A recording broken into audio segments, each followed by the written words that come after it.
For your information, I'm recording today, okay? So if you're going to be too noisy and I capture it, automatically an email is going to go out to your parents. Here, listen up to your child. See what he or she's up to.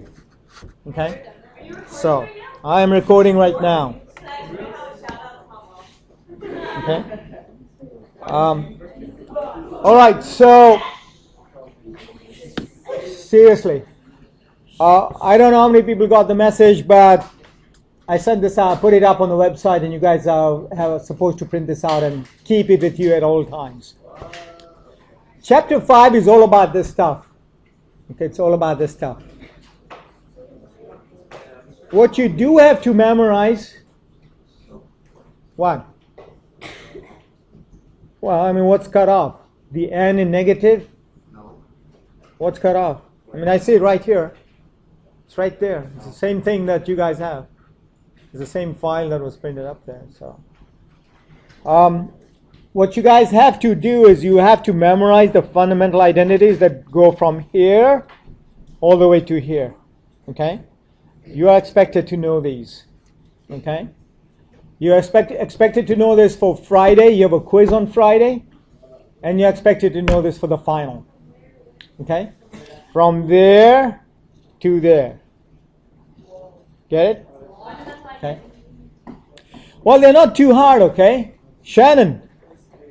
The first one, the Pythagorean identity, really easy to memorize. It's called the pickup identity. This is how it goes. Shannon, look at my eyes, okay? You are sine squared x, and I'm cosine squared x. Together, Shannon, we are... Oh, Shannon, you break my heart, Shannon. Shannon broke my heart. Oh, me. Okay, seriously, this is a pickup line. Pickup line. So on the final, you'll be allowed to bring in an index card, the small one. What is it, 3x5 or 3x2 or what is it? What's the small one? No, the small one. You know what? Let me turn the camera on here so I can do this and get it on tape here. Seriously. I thought I had some out here. Oh, I guess I don't have them. Okay, so it's got to be the smallest card there, okay? And you can type on it, you can print on it.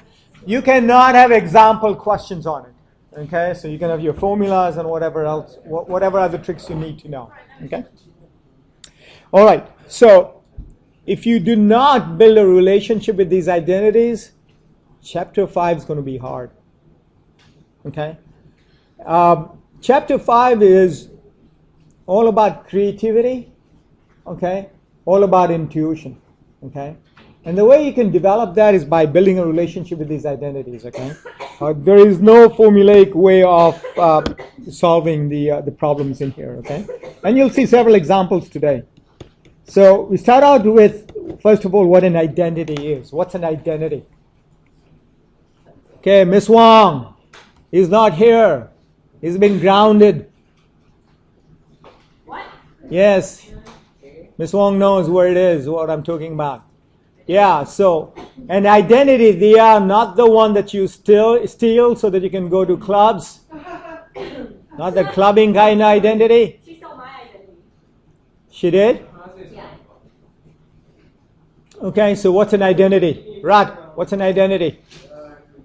You forget. Anybody remember what an identity is? Sorry, 0 equals 0? 1 equals 1. Wow, impressive. Yes, Layla.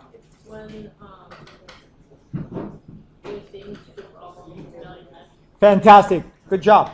So, the difference between an identity and an equation is that both of them have equal signs. But in an equation, it's true only for a finite number of values for the variable. For identity, it's true for all values. For example, this famous Shannon-Karmali identity, sine squared x plus cosine squared x equals 1, is true for all values of x. Okay, it's true for all values of x. So whatever value of x you want to plug in, you will always get a 1 out of it. Okay? So that's what an identity is. So let's start doing some problems where we're going to be using identities. So first example, okay? Copy. All right, so first of all, if cotangent is negative and sine is positive, what quadrant is your angle going to be in? Anybody? What quadrant is your angle going to be in? 5? Oh, Miss Wong wants to put it in the 5th quadrant, okay? Seriously, she's too busy texting her boyfriend, so. Whoa, you can't go out of that F door. Oh my God, I'm recording this. It tells you there, dude. There's a sign up there. And even says F. Come back in, dude. Eric Tall. Hey, you guys. Wow, he didn't quite like that. He wasn't too happy. Yes. First and fourth. Okay. Anybody want to tell me what quadrant this angle is in? 2. 2. 2. Because sine is positive and cotangent is negative. Right, so it's got to be, all students take calculus. Sine is positive, cotangent is negative in that quadrant. It's got to be 2. Okay? Yeah, because they're reciprocals of each other. Right? So, one more time, the famous Shannon-Karmali identity. Oh my. I'm blushing.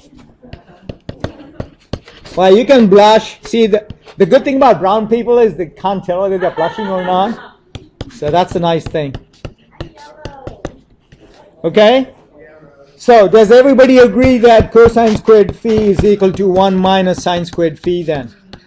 Yes? Which is equal to, are you taking notes there, little boy?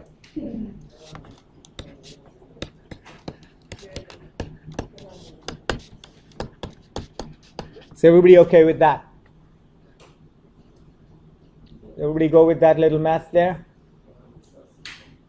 Everybody following me here? Shiva, you don't, because you are BSing and multitasking with BS. When that happens, you cannot follow. Yes. Oh, you just square both sides. Okay. Stephanie, question? Okay, so then, Stephanie, what's cosine phi equal to? If cosine squared is 25 over 26, what's cosine phi? First of all, is it going to be negative or positive? Negative or positive? Take a guess.